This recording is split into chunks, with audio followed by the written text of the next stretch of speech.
time, what I will do is pass this mic over, which will introduce our keynote speaker to our very own Benita Billingsley-Harris, Director of Corporate Media Relations, Dominion Energy.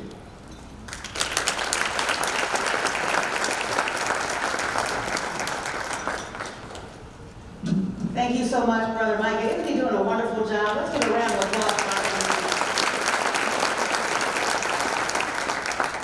Good morning, Chesapeake family and friends. So good to see you. I am Benita Billingsley-Harris, as Mike has said, Director of Corporate Media Relations at Dominion Energy. It's so wonderful to see so many familiar faces and meet many new ones.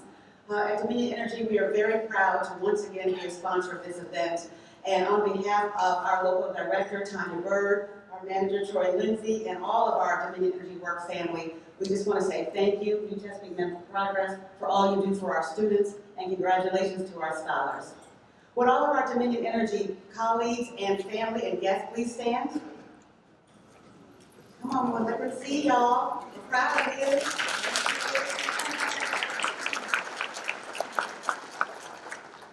We are also proud that our keynote speaker today is Carlos Brown. Carlos is the Senior Vice President of Dominion Energy, as well as General Counsel and Chief Compliance Officer at our company. That means he's a top dog. And he won't mind that expression because he is also a proud member of the best fraternity, Omega Psi Phi Fraternity Incorporated. I have to say that because you know my husband. When Dr. Reed asked Carlos if he would be the keynote speaker for this scholarship breakfast several months ago, Carlos didn't hesitate. He was thrilled to be able to come back home to Chesapeake and encourage some young students who are where he was many years ago. And then on Tuesday morning, he called me with some news, and I had to call Dr. Reed and ask him if he was sitting down, because Carlos on Monday night was tested positive for, you know what, COVID. I think many of us can relate to that now. But being the trooper that he is, we are fortunate that he's not going to join us in person, since he's still in that quarantine period, but he is going to join us virtually and have a great message for us today. So, Carlos, and I have the honor of introducing him today. Carlos Brown is a native of Chesapeake's Coffeetown, historic Coffeetown community. He has always been a go-getter with a long list of accomplishments. It would take me hours to list all of them. But to name a few, Carlos was student body president at Great Bridge High School, where he wrestled, ran track, and played football. By the way, Coach Tommy wrote Carlos, if you're listening, he said to tell you hello. He's always been proud of you, and to give him a call. Carlos was also the student body president at University of Virginia, as well as the president of the Black Law Students Association at UVA's Law School. Are you recognizing a pattern here? And it must be hereditary because the first year my daughter went to a Jack and Jill Teen Leadership Conference, guess who the president was? Carlos' son. Carlos currently serves on the Board of Visitors of the University of Virginia and is a member of the Commonwealth's Transportation Board appointed by Governor Terry McAuliffe. At Dominion Energy, Carlos said his proudest accomplishments are helping develop the HBCU Promise Program in 2020, which invested $35 million in HBCUs, as well as Black and brown students at other colleges. Carlos also led the development of our industry-leading Environmental Justice Program, and he is the co-founder of Virginia's American Association of Blacks in Energy, or AIB, and Dominion Energy's African American Resource Group. So a lot of accomplishments. But my time is up. I know you all want to hear from him. So without further ado, please join me in giving a round of applause for the man, the legend, and a man who sees it through even when he's under the weather, Carlos Brown.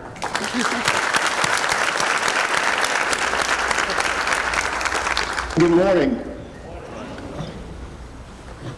Somebody give me a thumbs up to make sure that you guys can hear me. Can I get there we go. Very good. Well, again, thank you, Benita, for such a very warm and generous introduction. I have to say that it's an honor to have the opportunity to speak with the New Chesapeake Men for Progress during their Black Male Achievement Scholarship Awards breakfast. I need to start by thanking Dr. Reed and Chairman Alexander and the organizing committee for accommodating me during my infirmity. As you can tell, I'm giving this speech from my basement in my home where I've been quarantined for the last 5 days. but I did not want to miss this opportunity. Of all the invitations that I've received to share remarks, this one was most meaningful for me because, one, I look forward to coming home. As you heard Benita share, I am a country boy from Long Ridge, grew up just down the road from where you guys are meeting today, and I've always had Chesapeake and Norfolk County and Elizabeth County before that running deep in my blood. Secondly, I was looking forward to this opportunity because it's like speaking to family and speaking to those who have been the role models and inspiration for me throughout my life.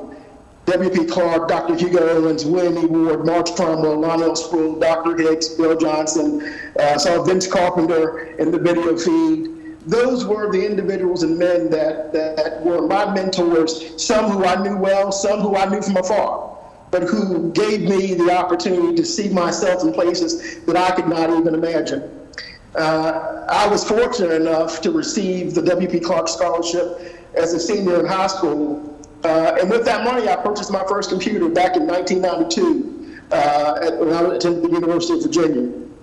And that allowed me to have a resource that, quite frankly, many of my colleagues did not have.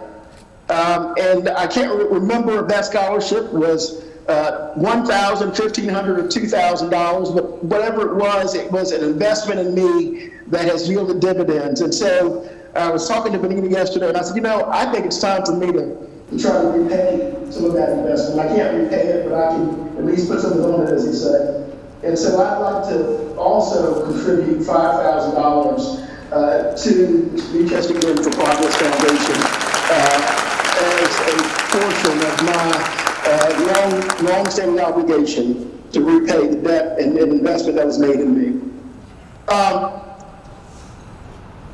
You've heard my bio, so I won't spend much time repeating that. Again, I'm from Long Ridge, from Country Town. I grew up in a house that my great-grandfather built in one land that our family has owned since the 18th century. As I often say, I don't know anyone that has deeper linkage to their family history as I do. And as I said before, Chesapeake is deeply ingrained in my being and my soul. I know it's Saturday morning, and you all have been so gracious with your time, and you're listening to me on video, so I know my assignment, so I'm going to give you 3 points, and then I'm going to get out of your way. I'm going to tell you what those 3 points are because I want you to listen carefully for them. The first is keep running. The second is set goals, and the third is find a dreamer role model. So I'll start my comments today by telling you a story about something that happened to me when I was a boy some 30 years ago. I'm speaking primarily to the young people in the room, so if you are a little older or you're my age, then you probably can relate to some of these stories. One afternoon at football practice, just like all the days before, I rode the activity bus home. Coach Rhodes used to keep us till about 6 o'clock or so, and Mama had to get home, so I would ride the activity bus home, and it'd take about an hour. And so that afternoon, around about 7 o'clock, I get off the bus, and it was about twilight. The sun was just beginning to set. And I got off the bus, and as I was rounding the curve on Country Road, I was walking by Mr. James Jones's house. And just as I got there, I heard a frightening bark. Before I knew it, Mr. Jones's black and white pit bull was coming around the corner.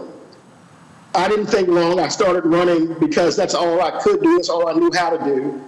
I didn't know what would happen if I'd stopped running, so I picked up my backpack and I just ran as fast as I could. I ran as far as I could, as fast as I could, for as long as I could. Some animal behaviorists would have said that dog didn't mean any harm and that he probably would have just stopped running. But I didn't know that. All I knew that I was being chased by something that meant me harm. I didn't want to get caught. I was afraid to get caught. Let me pause by saying that yes, I was afraid. I admit it. So I want to say that I was afraid. I admit it. I had fear. There are some who would lie and say that they didn't have fear, and that fear and courage can occupy the same space. But I want you to know that I was afraid, and that's not true. Fear can be paralyzed or it can be a motivator. Fear can either prevent you from moving or can propel you to action. Courage is not demonstrated in the absence of fear, but it is a manifestation, most notably in its presence. Courage overcomes fear and calls you to action. Fear as a motivator can be a springboard for courage, resolve and remaining competitive and strong. I was afraid of being caught that evening by that black and white pit bull, just as I'm afraid of being caught today. When I look back over my life, I can tell you a lot of stories about achievements and successes, but what I want and I need for the young folks in the room to hear is that all my life I've been running from some things and running towards other things. I've been running from the narrative that a black male child born to a single mother in a rural community couldn't amount to anything. I've been running from the 4-room house that had 9 people in it when I was brought home from the hospital with no bathroom or running water. I've been running from the bright yellow and pink lunch cards that they used to give to the kids that couldn't afford to buy regular lunch.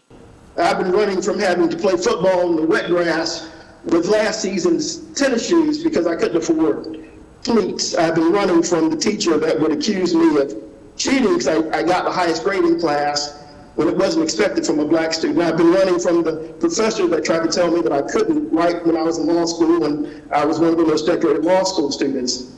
Running from clients that wouldn't return phone calls when I started my own law firm. Running for all those little boys and girls who took their mother's name because they didn't have their father's last name. Running towards a close relationship with God. Running to be the best man, husband, father, and son I could be, just running.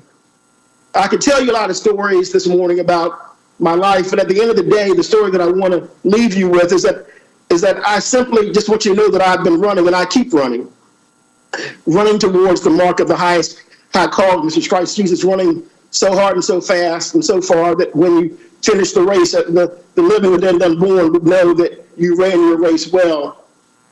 I'd ask you to run so hard that your name will be remembered for changing the world, changing someone's life, drying someone's tears, mending someone's wounds. Run so hard so that you can pay someone else's bills and put food on someone else's plate. Run so hard so that you can house your family and someone else's too. Never stop running. Know that something is chasing you and you never want to get caught. Complacency is chasing you. Low expectations are chasing you. False narratives about who you are as black people and black children are chasing you. The pathologies of poverty in the streets are chasing you. Don't get caught. Don't sit down. Don't give up because you find it's getting harder. You see it through. The second thing that I want to tell you is you have to set goals. I tell folks that every day I still go to work and work as hard as I did the first day because I don't know whether I've come this far because I've outrun the dog or because the dog got tired and stopped chasing.